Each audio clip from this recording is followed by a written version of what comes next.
Hello बच्चों, कैसे हो आप सब। आशा करती हूँ आप सब बहुत अच्छे होंगे।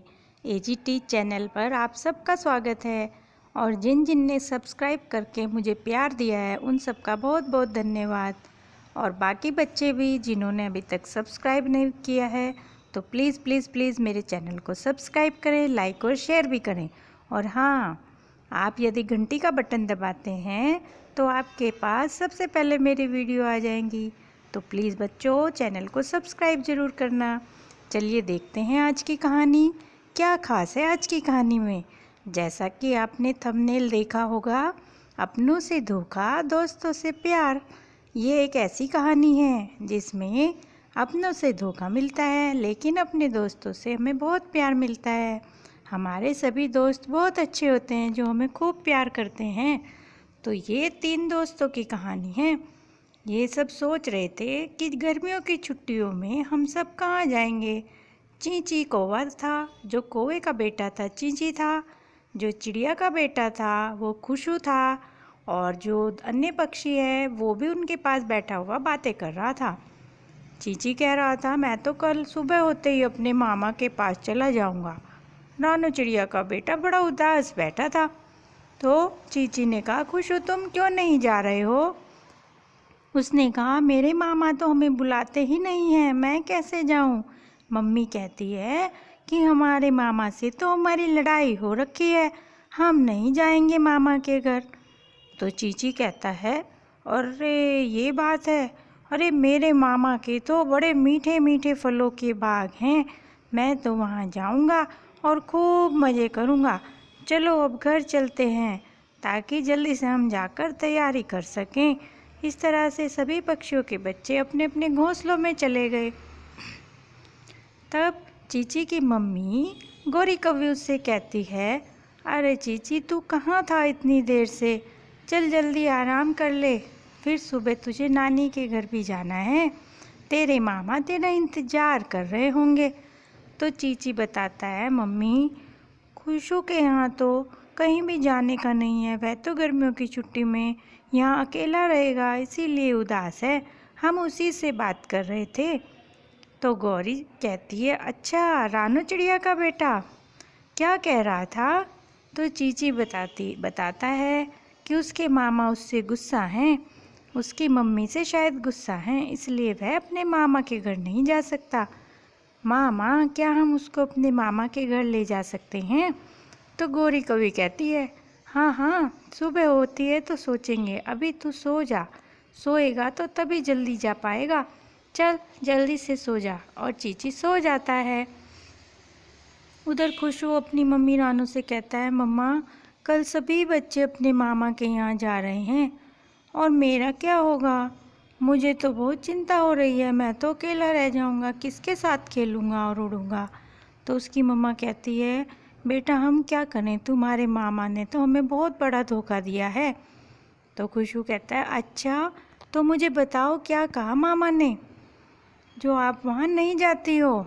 तो रानू चिड़िया कहती है, बेटा एक बार जब तेरे पापा तूफान में हमसे बिछड़ गए थे, उस समय तुम बहुत छोटे थे, तो पापा तो तुम्हारे मिले नहीं और मैं तुम्हें लेकर अपने मायके यानी तुम्हारे मामा के यहाँ चली जाती थी, वहीं रहने लगी थी। तब तो शायद उन्हें ये चिंता हो गई थी कि मैं अब हमेशा के लिए तुम्हें लेकर यहीं रहूँगी, लेकिन फिर भी उन्होंने मेरे पहले तो बड़ी आवभगत की, मुझे खूब अच्छे से बिठाया, मुझसे बात की।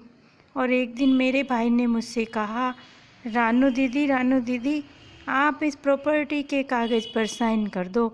जब मैंने देखा कि ये तो हमारे पिताजी का बाग था, अब तुम इसको क्यों बेचना चाहते हो, तो मेरे भाई ने कहा कि मुझे बहुत ज़रूरत है और ये तो हमें बेचना ही पड़ेगा, और अब तुम्हारा भी तो खर्चा है ना, तुम और तुम्हारा बेटा भी यहाँ रहने आ गए हैं। यह सुनकर मुझे अच्छा नहीं लगा और मैंने उस पर साइन कर दिए, और मेरे भाई ने हमारे पिताजी का जो फलों का बाग था वो बेच दिया। मुझे बहुत बुरा लग रहा था लेकिन मेरे पास कोई सहारा नहीं था, इसलिए मैंने ऐसा किया। पर अगले ही दिन से मेरी भाभी की तो नीयत बदल गई, उन्होंने तो मुझे और तुम्हें घर से बाहर निकाल दिया और कहने लगी, यह घर अब हमारा है, यहाँ तुम्हारा कुछ नहीं है, जाओ अपना कहीं और इंतजाम करो। जब मैंने अपने भाई से कहा तो मेरे भाई ने भी उसकी हाँ में ही हाँ मिलाई। बोले कि क्या तुम हमारे बीच में लड़ाई कराना चाहती हो, जाओ अपना ठिकाना कहीं और ढूंढ लो। तब बेटा खुशू मैं तुम्हें लेकर वहाँ से चल पड़ी, क्योंकि वह भाभी तो हमें अब रखना ही नहीं चाहती थी। ऐसी जगह रहने से क्या फ़ायदा, और यहाँ आकर मैंने अपना घोंसला बना लिया, यहीं गुजारा करने लगी। चलो अब तुम सो जाओ, तुम मेरे साथ ही खेलना, कल से मैं तुम्हें अपने साथ खिलाऊंगी। और यह कहकर खुशू और रानू दोनों सो जाते हैं। जब सुबह होती है तो गौरी कव्वी और चींची दोनों आ जाते हैं और उनके दरवाजे पर नॉक नॉक करते हैं। तो वह सुनते हैं कि बाहर कौन आया है। जब रानू दरवाज़ा खोलती है तो वह देखती है, अरे ये तो चींची और गौरी कव्वी हैं, उनको बुला लेते हैं। तो चींची कहता है, अरे यार खुशू उदास मत हो, मेरी मम्मा कह रही हैं कि तुम भी हमारे साथ चलो। यह सुनकर रानू की तो आंखों में आंसू आ जाते हैं।